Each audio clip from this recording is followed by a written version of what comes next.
आ गए आप सब लोग। आप सोच रहे होंगे कि मैं कौन से यूनिवर्स में हूँ यार।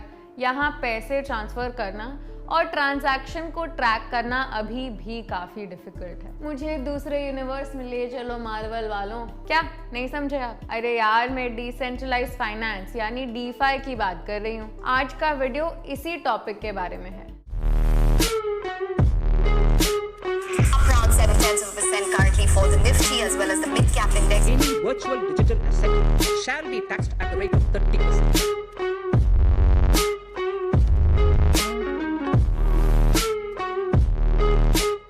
Hi, Namaste. This is Riya Yadav and that was me from a parallel universe जो कि एकदम परेशान हो गए हैं ट्रेडिशनल फाइनेंशियल सिस्टम से आप सबकी तरह because of the lack of transparency, centralized nature and slowness से। But then we also have decentralized finance, right? But wait, What is decentralized finance actually? So decentralized finance एक emerging financial technology है जो कि secured और distributed ledgers similar to those of crypto assets पर काम करती है। इस decentralized finance की help से centralized parties एंड इंस्टीट्यूशंस के कंट्रोल को रिमूव किया जाएगा over money, financial services and financial products. आज के ट्रेडिशनल फाइनेंशियल मेथड्स के कुछ ड्रॉबैक्स हैं and we all can experience that as we advance into the age of वेब3। डिसेंट्रलाइज्ड फाइनेंस की हेल्प से कुछ मेजर इश्यूज सॉल्व हो सकते हैं। Some of them are eliminating the fees charged by centralized parties and holding money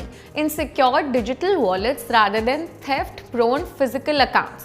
You do not need approval from any central institution to carry out such transactions. All you need is the internet. And the best part, you can transfer funds sitting in one country to another in seconds and minutes. Decentralised finance को better समझने के लिए हमें पहले centralised finance की working principle and drawbacks को अच्छे से समझना पड़ेगा। So what is centralised finance and what issues are we actually facing currently? Centralised finance के केस में your money is held under financial institutions जिनका एक ही गोल है, टू मेक मनी। इस फाइनेंशियल सिस्टम में ऐसे ढेर सारे थर्ड पार्टीज हैं जो कि ये मनी मूवमेंट फैसिलिटेट करते हैं बिटवीन सेवरल पार्टीज और यहाँ यूजर को हर स्टेप पर फीस चार्ज किया जाता है। सपोज आपको 1 लीटर दूध खरीदना है यूजिंग योर क्रेडिट कार्ड। इस दूध का charge flows from the merchant to an acquiring bank जो आपके card details credit card network को फॉरवर्ड करता है। ये नेटवर्क चार्ज क्लियर करने के बाद आपके बैंक से पेमेंट रिक्वेस्ट करता है, फिर आपका बैंक इसको अप्रूव करता है। अप्रूवल नेटवर्क में ये भेजता है via the acquiring bank and then back to the merchant. इस नेटवर्क में जुड़े हुए हर एंटिटी को एक पेमेंट मिलती है फॉर देयर सर्विसेज। दूसरे फाइनेंशियल सर्विसेज में भी हिडन फीस तो होती ही है,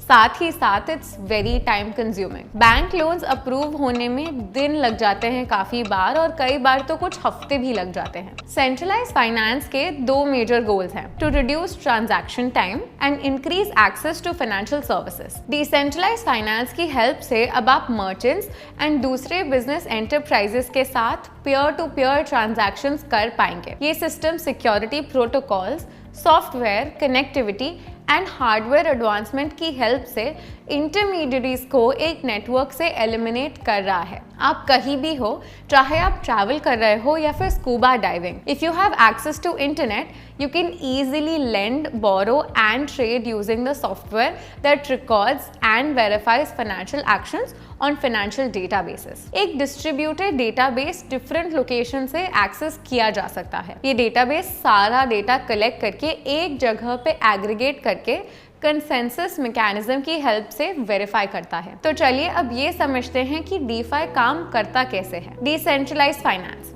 ब्लॉकचेन टेक्नोलॉजी और क्रिप्टो एसेट्स यूज करता है। ब्लॉकचेन एक डिस्ट्रीब्यूटेड एंड सिक्योर डेटाबेस या लेजर है जिसमें आपके ट्रांजैक्शंस डिटेल्स स्टोर होते हैं। एप्लीकेशंस कॉल्ड डैप्स यानी डिसेंट्रलाइज्ड एप्स को यूज किया जाता है to handle as well as run a transaction on the blockchain. Blockchain में हो रहे ये ट्रांजैक्शंस ब्लॉक्स में रिकॉर्ड एंड वेरीफाई किए जाते हैं। If the verifier agrees on a transaction only then the block is closed and encrypted. फिर एक नया ब्लॉक का क्रिएशन होता है जिसमें पुराने ब्लॉक की इंफॉर्मेशन स्टोर होती है। ऐसे ही ढेर सारे ब्लॉक्स एक साथ चेन किए जाते हैं। पुराने ब्लॉक्स का इंफॉर्मेशन तब तक चेंज नहीं होता जब तक फॉलोइंग ब्लॉक्स के इंफॉर्मेशन को मॉडिफाई ना किया जाए। ब्लॉकचेन में इंफॉर्मेशन चेंज करने का और कोई तरीका नहीं है। इससे इस नेटवर्क की सिक्योरिटी भी एनहांस हो जाती है। पीयर टू पीयर यानी P2P ट्रांजैक्शंस डिसेंट्रलाइज्ड फाइनेंस का एक इम्पॉर्टेंट एस्पेक्ट है। एक P2P ट्रांजैक्शन वो होता है जहां दोनों पार्टीज अग्री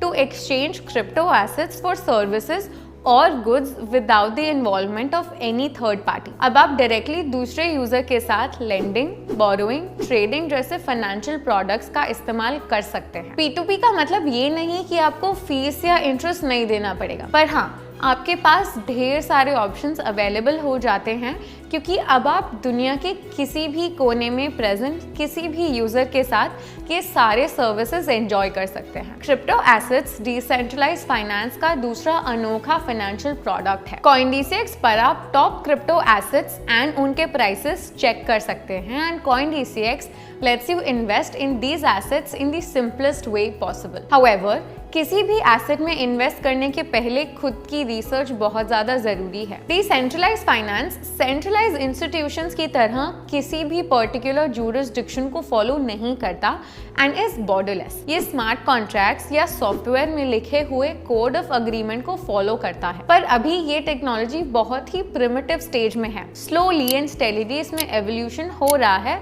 और इसमें present infrastructural mishaps, hacks and scams को भी कम किया जा रहा है। The world has already started to adopt decentralized finance. What about you? Do you want us to make a detailed video on various jargons around the DeFi world? अगर आपको DeFi related और भी कुछ questions हो तो please let us know in the comment section below and we'll make a detailed video out of it. So this was everything about decentralized finance and how promising it can be as an innovation in finance. अगर आपको ये video informative लगी तो please subscribe to our YouTube channel ताकि जब next time हम informative videos निकालें सबसे पहले आपको पता चले। ये वीडियो आपको एजुकेट करने के पर्पस से बनाई गई है और ये वीडियो कोई भी फाइनेंशियल एडवाइस नहीं है। किसी भी एसेट में इन्वेस्ट करने से पहले खुद की रिसर्च बहुत ज्यादा जरूरी है। आज के वीडियो के लिए इतना ही। See you in the other video. Bye bye.